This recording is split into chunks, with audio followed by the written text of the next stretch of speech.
Xenoblade Chronicles, a game with a deep story, character development, an unusual combat system, and an incredibly large world to explore, so large one could wonder how it can fit all into one single double-layer DVD.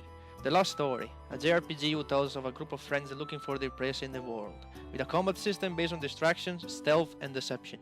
Pandora's Tower, a race against time to save a girl from a curse who threatens to turn her into a beast. A game thought by many to be a mixture of Legend of Zelda and Shadow of the Colossus, with a bit of dating simulation thrown in, because why not?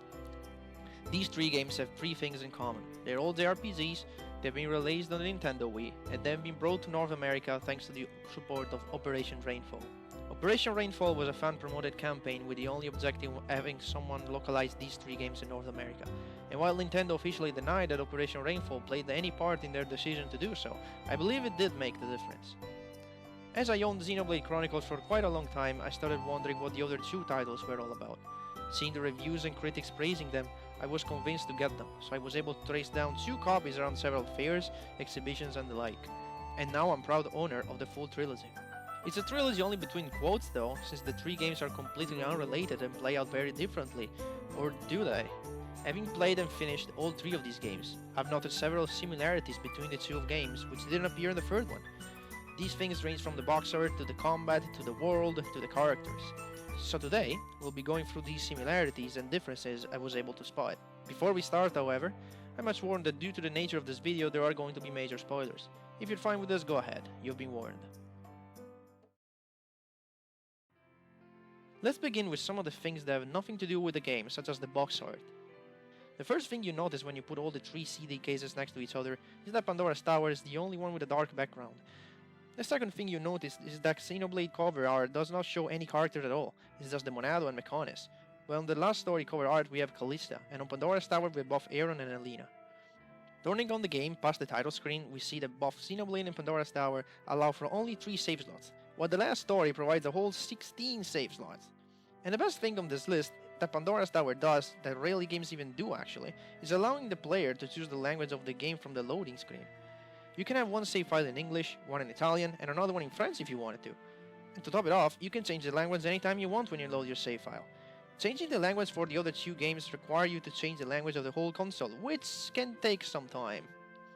And if you're wondering how many blocks of memory these 3 games occupy, well, they all occupy a different amount of blocks, so nothing to see there.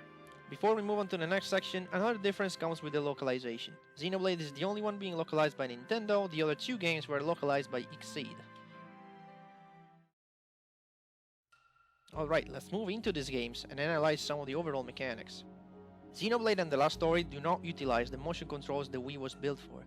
Not even the one point in The Last Story where I thought motion would have been used, it wasn't.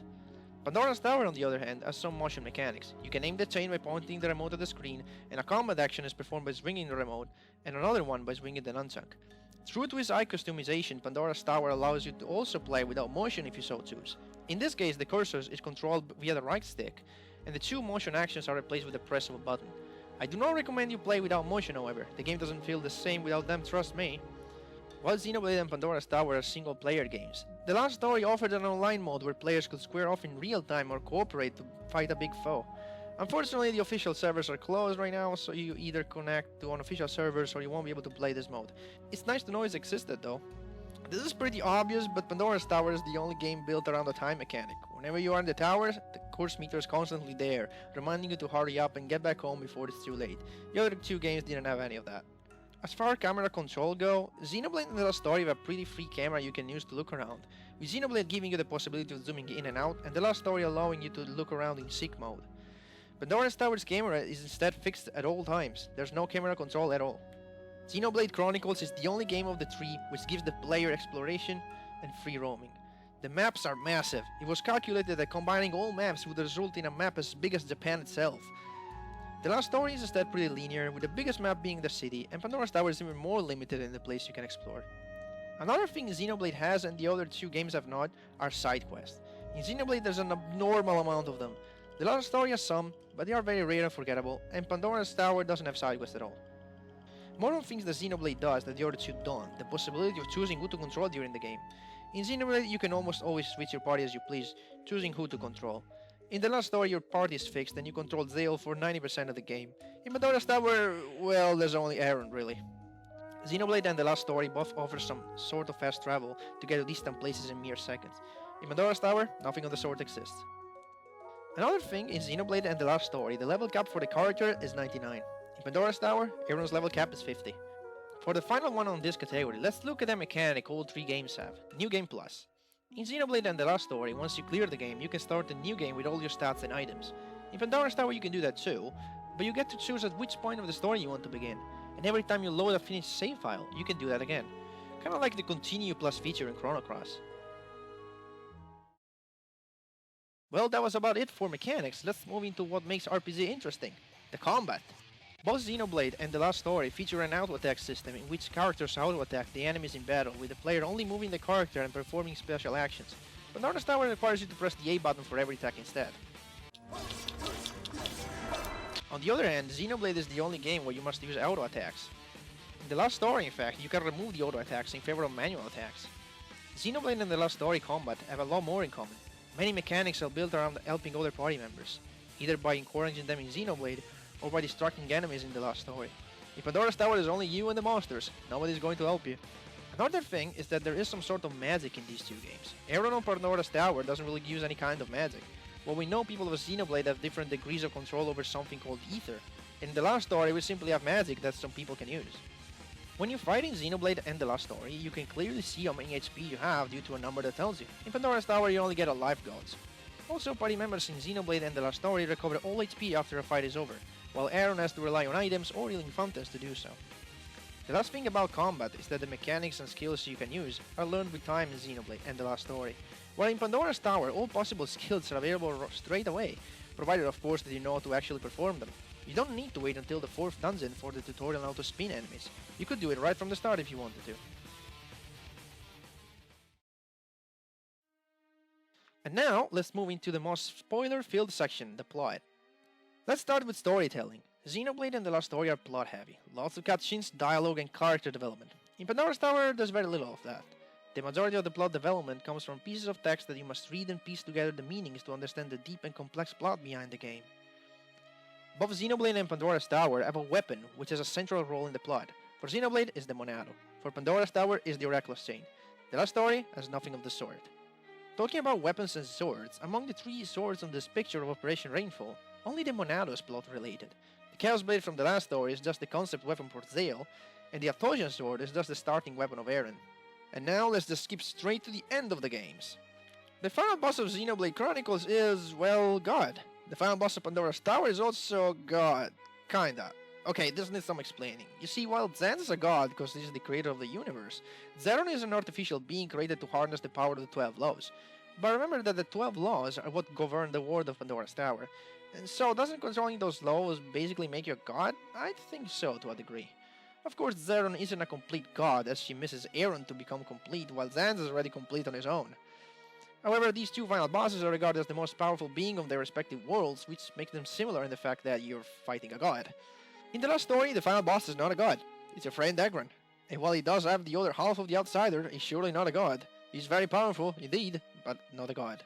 Speaking of final bosses and endings, Pandora's Tower is the only game with multiple endings, ranging from the game over ending where Elena transforms into a beast, to the better endings, which depend on the affinity between Aaron and Elena. The ending actually determines who of the 2 will survive. Alright, now for the final section, characters. We'll mostly be looking at the main character from each game. Let's begin with... Zale is the only main character with grey hair. Shulk and Aaron have blonde hair. Also, Fiora from Xenoblade, the love interest of the main character, is blonde. Kalista and Elena have grey hair. And I've just noticed, Pandora's Tower is the only game where the main character and his love interest have hair of different colors. Moving on, in both Xenoblade and The Last Story, the main character has or obtains a special power for pure chance. They weren't destined to have such powers from birth or anything. They just happened to be at the wrong place at the wrong time. In Xenoblade, Zanza itself mentioned that him choosing Shulk as his vessel was made at random among the people near the Monado that fateful day. Shulk just happened to be among them. There you have it. Anybody would have done. As long as they could swing a sword around at least. Similarly, Zale wasn't supposed to find the Outsider. Dagran was supposed to find it first. But this didn't happen and Zale got stuck with the power instead, so Dagran had to manipulate Zale to obtain what he wanted. You might think Aaron was involved in his adventure for similar reasons, pure chance, but it's not. It was Elena who was at the wrong place at the wrong time. Just because she fell in love with Aaron, she got cursed. Aaron is tied to Xeron due to bloodline, and so him being able to use the chain and having to climb the tower was something he had to deal with sooner or later. Is more predestined than the other two main characters of the trilogy. Also, Aaron is the only main character who doesn't have any special power among others. Shulk has the visions, Xyla's gathering, but Aaron doesn't really have anything. There's two more things regarding Aaron. First, he rarely even speaks. The few times he does, it's during cutscene, and even then, he doesn't really utters more than a couple of words. On the contrary, Shulk and Zale talk a lot during the game, both in battle and outside of battle. Secondly, Aaron is the only one of the three who doesn't miss any of the 5 senses. Shulk misses the sense of taste, as stated by Fiora, while Zale misses the sense of smell, as mentioned by Siren a couple times. Oh, sorry, I forgot. You don't do all that sense of smell stuff. Are we really gonna go through here? What? What's wrong with you guys? You know, sometimes I wish I had no sense of smell. The last thing about the main characters is that Shulk is the only one who uses only one weapon, the Monado. Zale always has a main weapon and his trusty crossbow, while Aaron always has a weapon and the Oracle's chain. Xenoblade is the only one of the 3 games where a girl doesn't have a central role in the plot. Okay, someone may argue that 7 has a central role, and while that is true, the plot doesn't show the world around her. Sure, the fact of I have to kill the dude who killed Fiora and I have to get Fiora back, give the player something to work for, but ultimately when 7 joins, the game continues, it doesn't really stop there.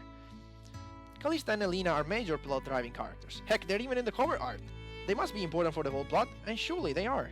And lastly, Xenoblade and the Last Story have a lot of characters in their stories, both playable and non-playable. Pandora's Tower is like, what, 4 or 5 characters in total, probably. Well, there you have it. These are all the differences and similarities I found among the Operation Rainfall Trilogy. If you think I've missed something, feel free to let me know in the comments. And if you own a Wii and are fond of JRPGs, you should really play these 3 games. The Last Story and Pandora's Tower might be a little hard to find now, but Xenoblade came out for the 3DS, and should be on the Switch soon if not already, so the means of playing these games are available. And if you're one of the few people on Earth who owns a Wii U, you can even buy a digital copy of Xenoblade or Pandora's Tower. Well, that was it for today. Have a nice evening and see you in the next video.